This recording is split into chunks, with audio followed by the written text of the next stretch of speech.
हमने देखा है कि इस सरकार के द्वारा किस प्रकार से डिलिमिटेशन को किस प्रकार से एक निजी और काफी निम्न स्तर की राजनीतिक अस्त्र इसको बनाया गया है। मैं दो प्रदेशों का उदाहरण देना चाहता हूं कि कैसे आज डिलिमिटेशन का व्यवहार किया जा रहा है। एक जम्मू कश्मीर, दूसरा असम, दोनों प्रदेशों में डिलिमिटेशन, दोनों प्रदेशों में। और एक में क्या हुआ, जम्मू कश्मीर के जब आपने परिसीमन की तो वहां पे आपने डिलिमिटेशन कमीशन बैठाई और वहां पर आपने सेंसस, कौन से सेंसस का आपने इस्तेमाल किया, 2011 का। और दूसरे तरफ आपने असम में परिसीमन की, वहां पर परिसीमन की दायित्व खुद केंद्र चुनाव आयोग ने ले ली और वहां पर परिसीमन के सेंसस के आधार पर हुआ 2001 पर। आप सोच समझ सकते हो कि भारत में 21वीं सदी में 2022 से 2023 में लगभग वो 1-1.5 वर्ष के कार्यकाल में भारत के दो प्रदेशों में परिसीमन हो रहा है। एक 2011 के सेंसस के आधार पर, एक 2001 के आधार पर, एक जगह डिलिमिटेशन कमीशन, एक जगह चुनाव आयोग।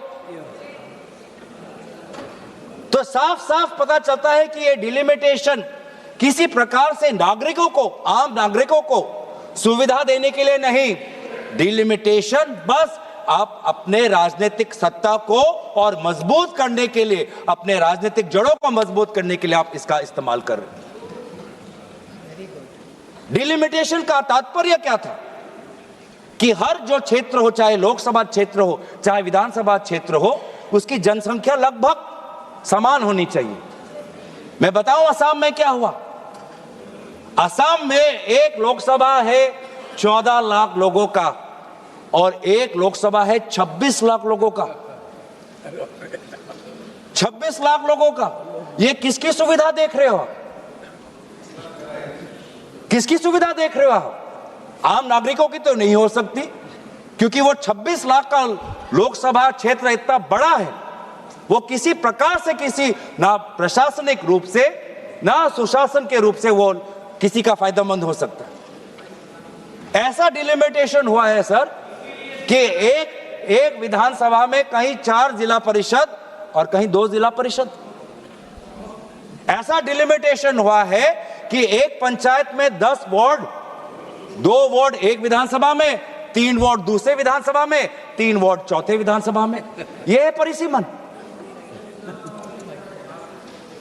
और अफसोस की बात, इसको हम चैलेंज नहीं कर सकते। और यही जो आज इस प्रकार को अमेरिका में कहते हैं जेरीमैंडरिंग, पूरा कंप्लीट पॉलिटिकल एक्सप्लॉयटेशन, कि कोई एक ज्योग्राफिकल कंटिग्यूटी होती है सर। डिलिमिटेशन में एक और चीज होती है कि geographical, besides administrative efficiency, geographical contiguity होनी चाहिए।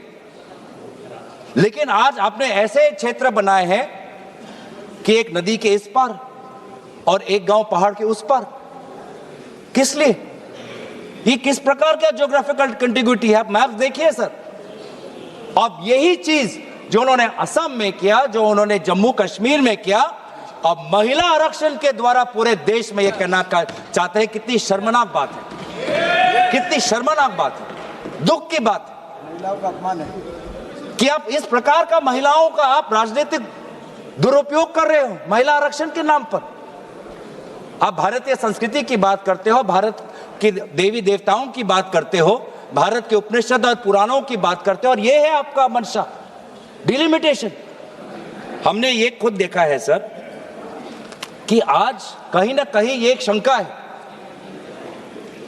कि एक, आप महिला आरक्षण के पक्ष में नहीं हो, शंका दूसरा कि आप जाति जनगणना के पक्ष में नहीं हो, शंका तीसरा कि आप डिलिमिटेशन नागरिकों के हित में नहीं, डिलिमिटेशन खुद के हित में करते हो, यह भी तीसरा शंका है।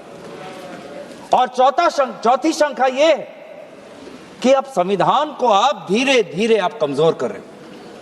संविधान के आर्टिकल 81 में खुद लिखा है कि जो सेंसस, अगला जो सेंसस होगा उसके आधार पर 2026 का उल्लेख वहां पर है संविधान पर।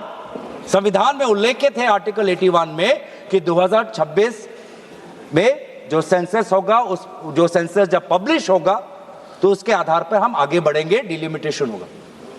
अब आज आप इस महिला आरक्षण के बिल के द्वारा अब संविधान को भी कमजोर कर रहे हो। जो 2026 की जो बात आर्टिकल 81 में है, आप उसको भी आप कमजोर करके कह रहे हो कि जब सदन कोई कानून लाएगा तब उस कानून में जिस सेंसस की बात होगी उस सेंसस के आधार पर हम परिसीमन करेंगे। मतलब जो बात संविधान में लिखी है, जिस बात को चाहे किसी दल की सरकार आए उस बात को अमल करना है, आपने उस संवैधानिक सुरक्षा को कमजोर कर आपने एक ऐसा कानून लाना चाहते हो कि सदन में जिसकी ताकत, सदन में जिसकी बल, वो निर्धारित करेगा कि किस सेंसस के आधार पर परिसीमन हो। वाह, तो किस प्रकार से संविधान के पक्ष में हो। ये बिल महिला विरोधी है, ये बिल जाति जनगणना विरोधी है, ये बिल संविधान विरोधी है, ये बिल जो हमारे पूरे प्रदेश का, पूरे देश का जो फेडरल स्ट्रक्चर है उसके विरोध, फेडरल स्ट्रक्चर के विरोध।